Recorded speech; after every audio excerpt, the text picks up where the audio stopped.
a todos, sejam muito bem-vindos ao primeiro vídeo da nossa saga sobre os países dos BRICS. Bom, só para dar uma introduzida para vocês aí no conteúdo, tudo bonitinho, a gente tá fazendo essa saga sobre os países dos BRICS porque o BRICS vai ter uma cúpula aqui no Brasil, agora no mês de julho. E a ideia é que a gente conheça aí, né, nós brasileiros, um pouquinho mais de todos os países que fazem parte dos BRICS, na parte plena dos BRICS.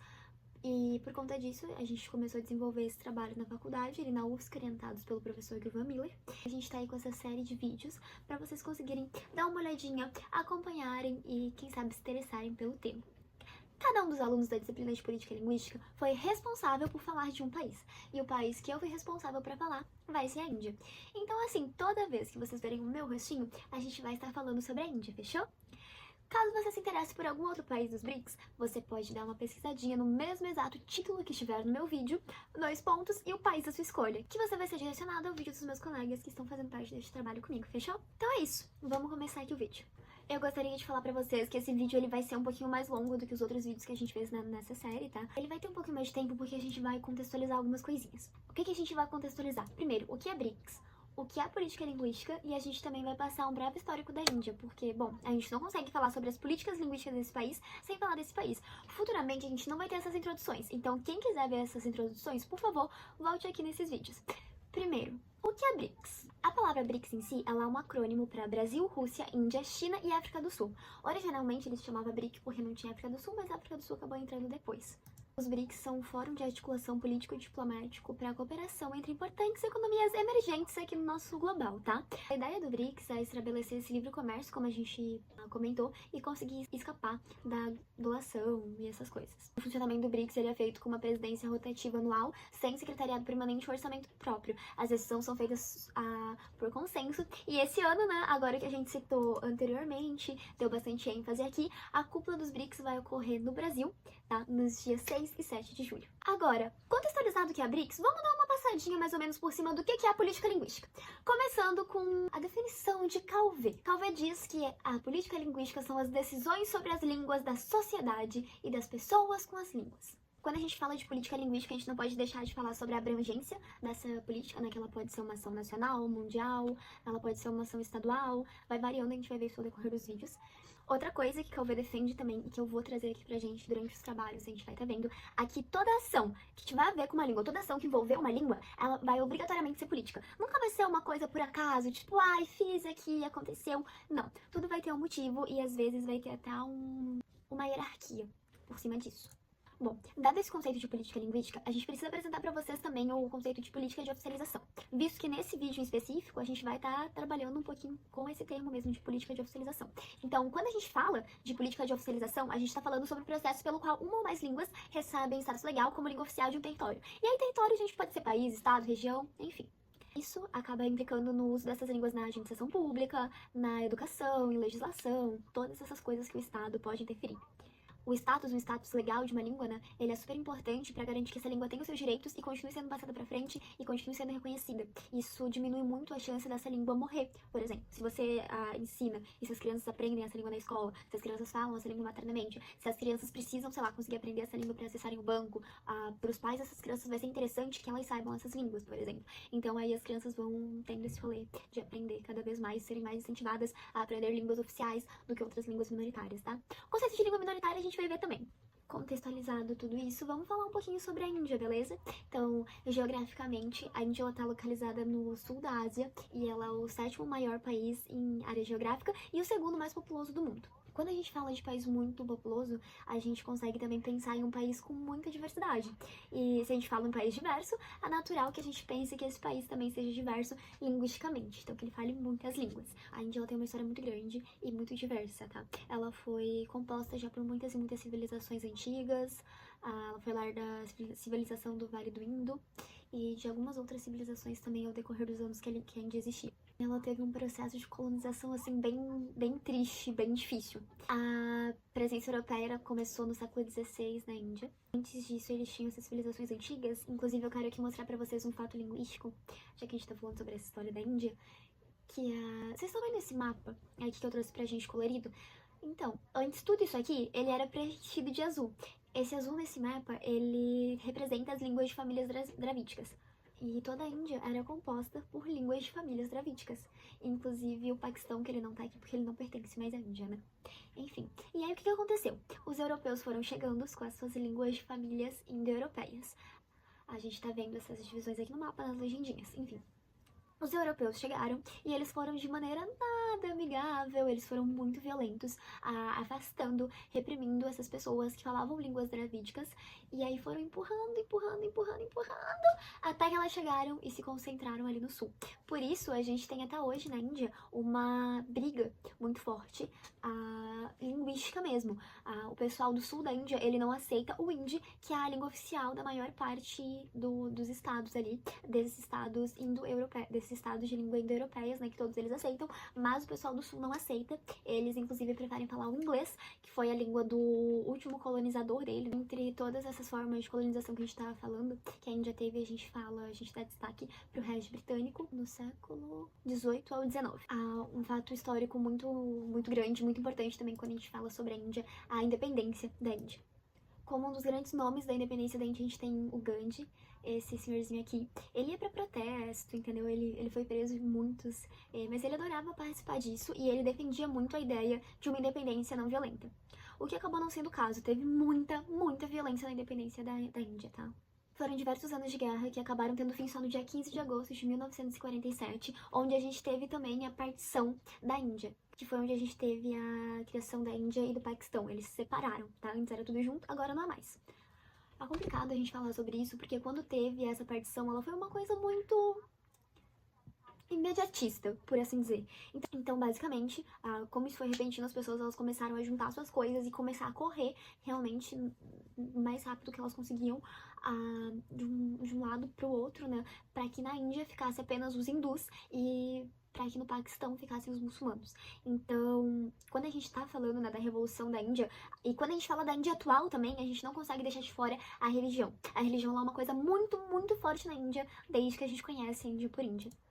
Enfim, como esse movimento ele foi repentino, como eu estava comentando com vocês, a gente teve um número enorme de morte nessa movimentação, tá? Quando tudo isso terminou, pós-independência, a gente teve a reorganização dos estados em 1956, onde esses estados, vou até pular uns slides aqui para mostrar pra gente, nesse político de oficialização da Índia, foi onde eles adquiriram fronteiras linguísticas, digamos assim, ou seja, eles foram definidos através das línguas que eles falavam. Quando a gente vai falar da Índia no sistema atual, a gente precisa falar do sistema de castas da Índia, tá? Porque aquilo controla toda a sociedade. Ainda que, abrindo parênteses antes de explicar ele, em teoria o sistema de castas ele não existe na Índia, né? Constitucionalmente ele não existe, mas na prática acaba que ocorre. Ai, Milene, mas o que é sistema de castas? O sistema de castas, ele é uma estrutura social hierárquica baseada na hereditariedade, né? Ou seja, que passa de pai para filho. E ele é basicamente aquele rolê de o seu pai nasceu nessa profissão, você vai ter a profissão do seu pai. E você vai morrer tendo a profissão do seu pai, porque você não pode mudar de profissão. O seu filho vai ter a mesma profissão que você. E por aí vai sucessivamente, tá? Não existe um rompimento disso. E aí, nesse sistema de castas, a gente tem as castas mais altas e as castas mais baixas, né? E aí, dentre essas castas, a gente tem os Dalits, que são os intocáveis, que eles recebem esse nome porque, tipo, as pessoas têm nojo de tocar neles, elas não querem tocar neles, porque eles são vistos como, tipo, a escória da sociedade. Na Índia, a gente tem uma extrema riqueza e diversidade de religiões, tá? A gente tem o hinduísmo, o islamismo, o cristianismo, o budismo, acho que a gente tem o jainismo também. Enfim, a gente tem uma diversidade de línguas, de etnias, de tradições, de arte. A gente tem diversidade das diversidades. Continuando, quando a gente fala do mapa linguístico da Índia, quando a gente citou ela é um dos países mais diversos do mundo, né? E ela tem 2 línguas principais faladas na Índia. Tem outras línguas também que são faladas lá, elas também têm os estados oficiais da Índia, a gente já viu essa parte, mas a gente tem as línguas que são as mais faladas. A gente tem uma estimativa, tá, pelo censo do governo de 1961, que a gente tem 1.652 línguas na Índia. Então a gente tem milhares de línguas que são faladas na Índia, e a Constituição ela reconhece a diversidade e ela estabelece políticas para a gestão da diversidade dessas línguas. A gente vai ver um pouquinho mais pra frente sobre isso também, tá? Eu até encontrei uns Eu até encontrei algumas pessoas que falavam sobre alguns censos mais novos, mas eu não encontrei o documento do censo, eu encontrei citações ao censo. E aí eu preferi não trazer, preferi deixar assim. Enfim, quando a gente fala sobre as línguas da Índia, a gente tem esse slide aqui que eu trouxe ele pra gente, tá? A gente tem, então, as duas línguas principais que eu falei pra gente, que foi a língua hindi, lá no norte e também no centro da Índia, tá? Então, como eu falei pra gente, ela é uma língua indo-iraniana, ela é a língua materna de mais de 180 milhões de pessoas e a segunda língua de 340 a 400 milhões. Ela é oficial desde a Constituição de 1949, lá no artigo 343. Tá? E aí a gente tem o Telugu, que é a outra segunda língua mais falada na Índia, tá? E ela é uma língua falada no sul, é uma língua de família dravídica, né, que a gente estava comentando ali, e ela é a língua materna de 81 milhões de pessoas, segundo o censo de 2001, e a segunda língua de 82 milhões de pessoas, tá? E aí outra língua que eu decidi trazer aqui pra gente é o inglês, que ele é a língua da elite da Índia, tá? Ele é a língua oficial da União, então as leis, né, devem sair por ali. Porém, entretanto, todavia, só uma parcela muito pequena da população fala inglês. Há uma situação bem controversa, a gente vai falar dela, se não nesse vídeo, nos próximos. E aí, isso gera um debate na Índia, porque tem gente que gosta que é assim, porque acha que a outra opção seria o hindi, e não aceita o hindi, tá? Isso, principalmente o pessoal que vem dessas famílias das línguas dravídicas, eles não querem falar o hindi. E aí, nessa foto que eu trouxe aqui pra gente, tá? Eles são desses territórios que falam telugu, tá bom? Bom, passando agora sobre as políticas de oficializações, né? Para que a gente não fale só das línguas oficiais, a gente tem alguns artigos que decretam e determinam alguns pontos da lei que podem parecer pequenos, mas que fazem muito diferença. Então a gente começa com o artigo 343 da Constituição, que determina que o hindi, em escrita Devanagari, seja a língua oficial da Índia, tá? E aí a gente tem o inglês como língua oficial associada por esse documento aqui de 1963, com uso continuado permitido por lei, tá? No estadual, a gente tem o artigo 345 da Constituição, que ele fala justamente sobre essa questão que a gente estava comentando, né? Que os estados, eles podem ter outras línguas que serão essas línguas cooficiais. E aí, quando a gente fala sobre as cooficializações de línguas, a gente tem algumas regrinhas, né? Que é o rolê, né? Os decretos, né? Que basicamente o estado, ele pode ter a sua língua cooficial, ele pode escolher qual vai ser essa língua cooficial, e aí geralmente eles acabam escolhendo a língua que é majoritariamente falada nesse país, tá?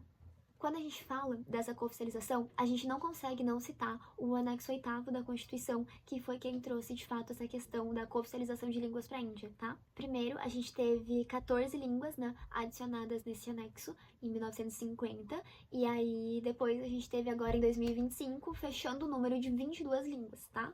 Eu até deixei aqui embaixo no slide o nome das nossas línguas, tá? Enfim, essas línguas elas foram reconhecidas através de emendas constitucionais. E aí o ano dessas emendas também vai estar aqui embaixo. E aí você vira pra mim e me pergunta, mas qual que é a importância disso? Eu falei no começo do vídeo, você não lembra, né? Isso é muito importante por causa de provas, né, exames. Se você quiser fazer alguma prova de serviço público, é necessário que você faça essa prova através de uma língua que tem o status de oficial. A mesma coisa ocorre aqui no Brasil. Se você for fazer uma prova para trabalhar em algum órgão público, você vai ter que fazer uma prova em português, que é a única língua que a nossa Constituição reconhece como oficial. Ainda, né, que tenha uns apesares aí, mas enfim.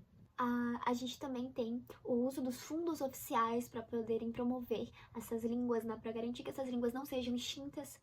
Ela também tem representação na Comissão das Línguas e todas essas coisas bonitinhas, né? Que era o que a gente já tava falando, sobre elas participarem das suas leis, elas serem ensinadas nas suas escolas, sobre você preservar a história e a cultura que tem por trás dessa língua.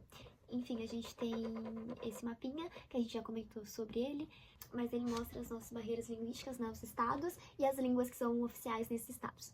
E aí agora, falando sobre as constituições de 1950, tá? Que era que eu ficava toda hora nesse vídeo falando que mais tarde a gente ia falar sobre. Enfim.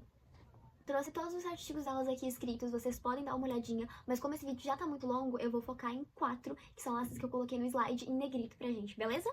O primeiro é o artigo 343, ou 343, que define o hindi como língua oficial da União, em contrapartida ao inglês, né, que continuaria por 15 anos. Depois a gente tem o artigo 345, que a gente citou ele muitas vezes aqui já nesse vídeo, que é o artigo das línguas oficiais dos estados, que foi basicamente isso que a gente estava comentando então, que cada estado tem o direito de escolher uma língua sua para ter como oficial, tá? Agora a gente fala do artigo 347, que ele fala sobre o poder do presidente para reconhecer uma língua falada por uma seção da população do estado.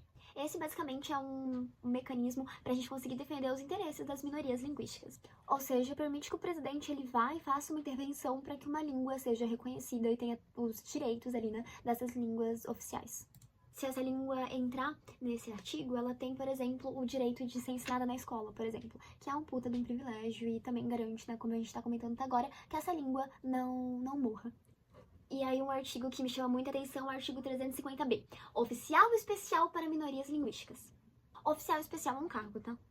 Esse artigo, ele basicamente cria um mecanismo institucional para monitorar a implementação das garantias constitucionais para minorias linguísticas.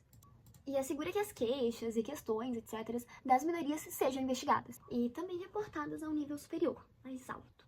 Então, passando para o próximo slide, nas leis de línguas, a gente tem citado aqui a questão que a gente já conversou sobre a reorganização dos estados de 1956. E a gente também fala aqui da administração pública regional, que é muito importante quando a gente fala, principalmente, de línguas minoritárias, tá? Então, a gente tem como leis de línguas regional, primeiro, que a tradução e publicação de leis e documentos oficiais sejam feitos para todas as línguas faladas por pelo menos 15% da população de um estado. Segundo o artigo 348, e a gente também tem essa questão da cooficialização em distritos, onde línguas com mais de 1 milhão de falantes ganham esse status de protegido, e aí línguas com mais de 10 mil falantes devem ser ensinadas nas escolas primárias. Se isso acontece ou não, a gente já vai debater sobre isso, tá? No nosso próximo vídeo, tá? Enfim, e com esse gancho, né, a gente encerra esse vídeo por aqui. Essas são as minhas referências, e se caso esse deveria te deixou curioso, vai ver o próximo vídeo. Lá a gente fala sobre as políticas educacionais da Índia, fechou? Um beijão e até a próxima!